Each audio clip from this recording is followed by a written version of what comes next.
और अब न्यूज की पाठशाला में इतिहास के पन्ने पलटने का वक्त है।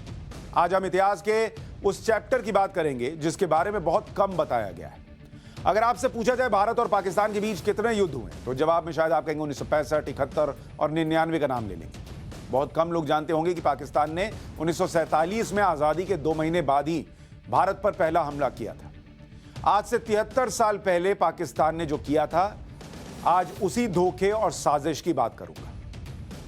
15 अगस्त 1947, बंटवारा और आजादी, ये सबको पता है। लेकिन उसके बाद क्या हुआ? 15 अगस्त की बात तो आपको पता है, वो आपको बताया है कई बार। लेकिन उसके बाद की जो तारीख है, जो आज से आपको कई साल पहले ले जाती है, जो आज तारीख है, माफ कीजिएगा, 22 अक्टूबर 1947, यानी 22 अक्टूबर आज का दिन और 1947 का साल। आजादी के 67 दिन बाद पहला युद्ध हो गया था। और यह पहला युद्ध कहां हुआ था, कैसे पाकिस्तान ने साजिश की थी, धोखे से कश्मीर को हड़पने का प्लान बनाया था, आज इसका इतिहास आपको बताऊंगा। अपने जन्म के साथ ही पाकिस्तान ने भारत के खिलाफ साजिश करनी शुरू कर दी थी। पाकिस्तान कश्मीर को अपने साथ लाना चाहता था। कश्मीर उस समय स्वतंत्र रियासत हुआ करता था। कश्मीर पर महाराजा हरी सिंह शासन कर रहे थे। पाकिस्तान को गलतफहमी थी कि कश्मीर उसके साथ आएगा। जिन्ना को लगता था कि कश्मीर के पास पाकिस्तान के अलावा कोई विकल्प ही नहीं।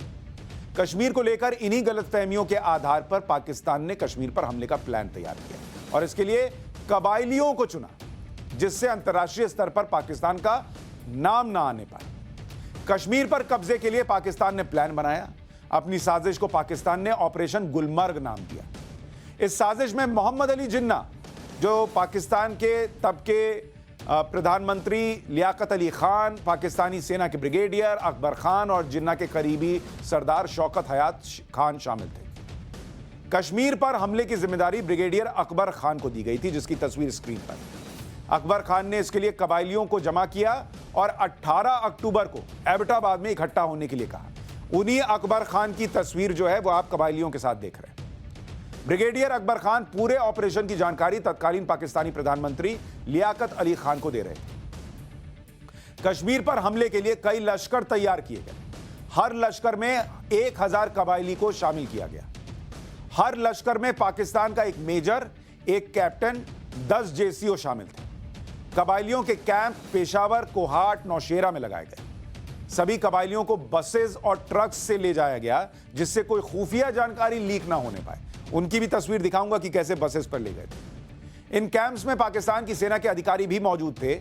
जहां इन कबायलियों को ट्रेनिंग और हथियार दिए गए, शौकत हयात खान को हमले का सुपरवाइजर बनाया गया।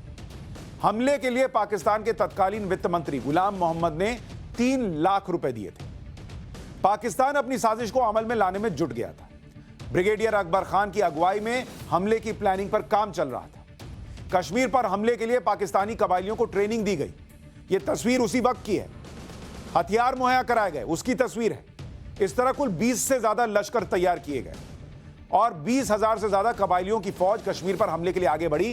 कैसे बसेस पर बैठकर गई थी, उसकी तस्वीर है। कबायलियों के 6 लश्कर मुजफ्फराबाद से श्रीनगर की तरफ बढ़े। 2 लश्कर हाजी पीर से सीधे गुलमर्ग की तरफ आगे बढ़े। सोपोर पर कब्जे के लिए 2 लश्कर तीतवाल से आगे बढ़े। 10 लश्करों को पुंछ और राजौरी पर कब्जे की जिम्मेदारी दी गई। कबायलियों की मदद के लिए पाकिस्तान की 7 इन्फेंट्री यानी टैंक डिवीजन रेडी थी। पाकिस्तान ने सियालकोट में भी एक इन्फेंट्री डिवीजन तैयार कर ली थी। सारी तैयारी पूरी करने के बाद 22 अक्टूबर पाकिस्तान अपनी साजिश को अमल में करने में जुट गया। पाकिस्तान की सेना के हथियार और सपोर्ट के साथ कबायलियों ने हमला शुरू किया। सबसे पहला हमला मुजफ्फराबाद में किया, जहां 2000 से ज्यादा कबायलियों के लश्कर ने हमला बोल दिया। कबायलियों ने राजा हरी सिंह की सेना को हरा दिया। उसके बाद मुजफ्फराबाद श्रीनगर रोड पर कब्जा कर लिया। डोमेल पर भी कब्जा कर लिया। 25 अक्टूबर 1947 को यानी हमले के करीब 3 दिन बाद उरी पर भी कबायलियों का कब्जा हो गया। उरी के बाद कबायलियों ने बारामूला की तरफ बढ़ना शुरू कर दिया। 25 से 27 अक्टूबर के बीच कबायलियों की फौज बारामूला पहुंच चुकी थी। बारामूला में कबायलियों ने जमकर लूटमार की। बारामूला में कबायलियों ने कितने कत्ल किए, कितनी लूटमार की, कितना अत्याचार किया, यह जानकर किसी की भी रूह कांप जाएगी। 11,000 लोगों का कत्ल किया, जिनमें महिलाएं, बच्चे, बुजुर्ग सब शामिल थे। स्कूल, बाजार जला दिए, चर्च को आग लगा दी, मोहरा बिजली स्टेशन तबाह कर दिए। ये इस तरीके का उत्पात मचाया। केवल 3,000 लोग वहां जिंदा बचे 14 में से। कश्मीर पर कबायलियों का अत्याचार जारी था। महाराजा हरि सिंह की सेना हार चुकी थी। ऐसे में कबायलियों से लड़ने के लिए महिलाएं आगे आई, जिसकी तस्वीर है। ऐतिहासिक तस्वीर है ये, देखिए। श्रीनगर के पार्क, सार्वजनिक स्थानों पर महिलाओं की फौज जमा हो गई। महिलाएं कश्मीर महिला मिलिशिया की सदस्य थी और महिलाओं ने आर्मी की ट्रेनिंग ली थी। इनको हथियार चलाना भी आता था। पाकिस्तान के हमले से लड़ने के लिए तैयार थी। पाकिस्तानी कबायलियों से इन्होंने मुकाबला भी किया। पाकिस्तान के कबायलियों के हमले से कश्मीर को भारत ने बचाया। महाराजा हरि सिंह, जो अभी तक ये फैसला नहीं कर पाए थे कि उनको आज़ाद रहना है या फिर भारत या पाकिस्तान में से किसी के साथ जाना है, वो इस हमले से बुरी तरह घबरा गए। कबायलियों की फौज श्रीनगर से 6 किलोमीटर दूर थी। इसी बीच 26 अक्टूबर 1947 को महाराजा हरि सिंह ने बड़ा फैसला किया और भारत के साथ विलय के दस्तावेज पर हस्ताक्षर कर दिए। अगले ही दिन यानी 27 अक्टूबर 1947 को भारतीय फौज, जिसकी तस्वीर आप देख रहे हैं, वो श्रीनगर पहुंच गई और भारतीय सेना ने मोर्चा संभाला, कबायलियों को पीछे खदेड़ना शुरू किया। यहां यह भी जानना चाहिए कि कश्मीर के मुद्दे का अंतर्राष्ट्रीयकरण कैसे हुआ। तत्कालीन प्रधानमंत्री जवाहरलाल नेहरू 1 जनवरी 1948 को इस पूरे विवाद को संयुक्त राष्ट्र लेकर चले गए। 5 जनवरी 1949 को सीजफायर का ऐलान हो गया।